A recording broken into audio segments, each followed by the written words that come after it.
सभी गुरुमुखों को साफ प्रेम। जय जय सच्चिदानंद जी।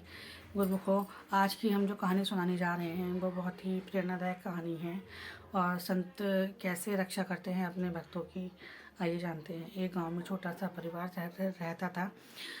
तो जो कुमार था उसकी तीन लड़कियां थीं और छोटेपन में ही उन तीनों लड़कियों की माँ जो थी वो ख़त्म हो गई थी।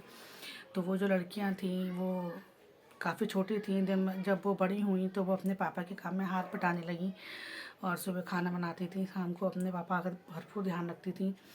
तो उनके घर में एक क्या नाम है, पड़ोस में एक लेडीज़ रहती थी जिसका पति ख़त्म हो गया था। तो उस औरत ने क्या करा, उसके पिता से शादी कर ली। शादी करने के बाद जब वो उस घर की मालकिन बन के आई, मतलब उन लड़कियों की माँ बन के जब आई थी, तो वो उन लड़कियों को बहुत परेशान करती थी, बहुत दुखी करती थी। उसकी खुद की भी एक बेटी थी। तो वो जब परेशान करती थी तो वो लड़कियां बाहर बाहर निकल जाती थी अपने मन को शांत करने के लिए, रोती थी, बिलखती थी, क्योंकि उनकी माँ उन्हें खाने पीने को नहीं देती थी और बहुत कष्ट देती थी उन्हें। तो जब वो भूखी प्यासी, क्योंकि पापा तो उनको सुबह जाके शाम को आते थे, उन्हें तो कुछ पता ही नहीं था।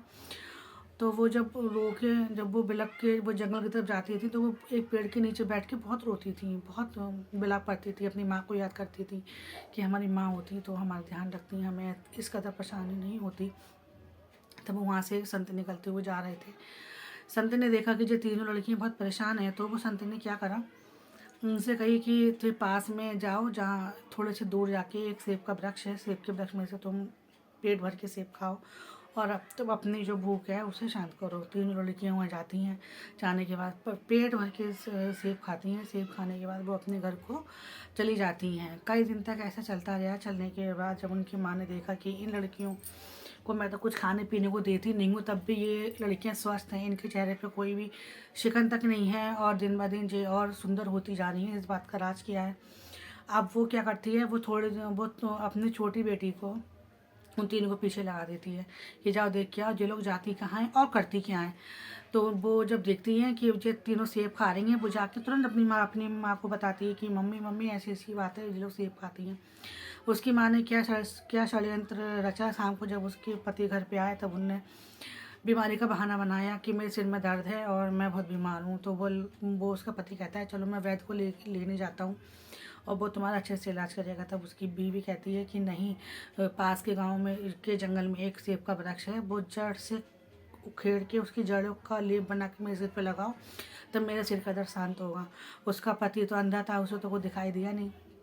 वो तुरंत 2-3 आदमियों को लेके गया, उस वृक्ष को जड़ से उखेड़ के उसकी जड़ों का लेप बना के और अपनी बीवी के सिर पे लगाया और तब वो उसकी बीवी सही हुई। सही क्या हुई, उसका ढोंग खत्म हुआ। फिर उसके बाद में अब उसकी तीनों लड़कियां, फिर अगले दिन कहीं देखा तो वहाँ पे वृक्ष था ही नहीं, क्योंकि वृक्ष तो उसकी माँ ने उखड़वा दिया था। अब वो फिर से वहाँ रोने बिलाप करने लगी। तब उसके फिर संत जी आए, क्या बात है बेटियों, क्या तुम लोग क्यों रो रही हो। बोले वो सेब का वृक्ष किसी ने उखेड़ दिया है, अब हम लोग क्या खाए पिए, हमारी माँ तो हमें कुछ खाने पीने को देती नहीं है। तो वो वृक्ष भी, संत जी बोले कि ऐसा है बेटियों, मेरे पास एक गाय है, तुम ये लोटा लो और लोटा भर के दूध निकाल के तीनों बहनें अपनी भूख को शांत करो। तो वो तीनों लड़कियां गाय का दूध पीने लगी। अब उनकी माँ को फिर से संदेह हुआ कि क्या बात है, ये लड़कियां फिर से, इनके चेहरे पर खुशी कर नहीं है और आराम से जी रही हैं।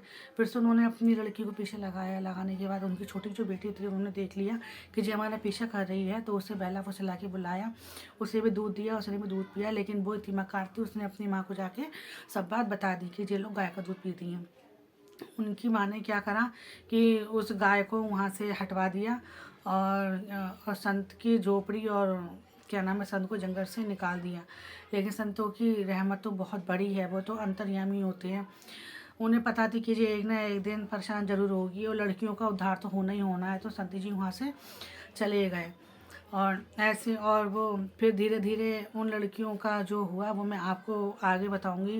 लेकिन संत जी ने उनकी बहुत मदद करी और संत तो वैसे भी इन सब चीज़ों से, लड़ाई झगड़े से दूर ही रहते हैं। तो वो अगली जगह जाके अपना भजन अभ्यास करने लगे। तो ऐसे है संतों की महिमा, जो हमेशा दूसरों तक की मदद करते हैं, चाहे वो जाने या ना जाने, लेकिन उनका तो काम ही यही है कि दूसरों की मदद करना, दूसरों की हेल्प करना। वो किसी का दुख देख नहीं सकते, किसी को पीड़ा में देख नहीं सकते। तो गुरुमुखों संतों के शरण में रहिए, उनकी आज्ञा का पालन करिए, जैसे वो कहते हैं वैसा ही करिए, क्योंकि हमें नहीं पता कि आने वाले जीवन में हमारे साथ क्या होने वाला है। लेकिन जो संत जो होते हैं ये दूरदर्शी होते हैं, ये आगे तक की जानते हैं कि हमारे संग में क्या घटित होने वाला है, क्या होने वाला। तो इसलिए गुरुमुखों, गुरु महाराज जी ने जो 5 नियम बताए हैं उन गुरु माई की आज्ञा का पालन करिए, भजन करिए। और अब मिलते हैं अगली लीला में। और हाँ, इस चैनल को सब्सक्राइब करें, फॉलो करें और कमेंट बॉक्स में जाके जय सच्चिदानंद जी जरूर लिखें। अब मिलते हैं अगली लीला में, तब तक के लिए जय जय सच्चिदानंद जी।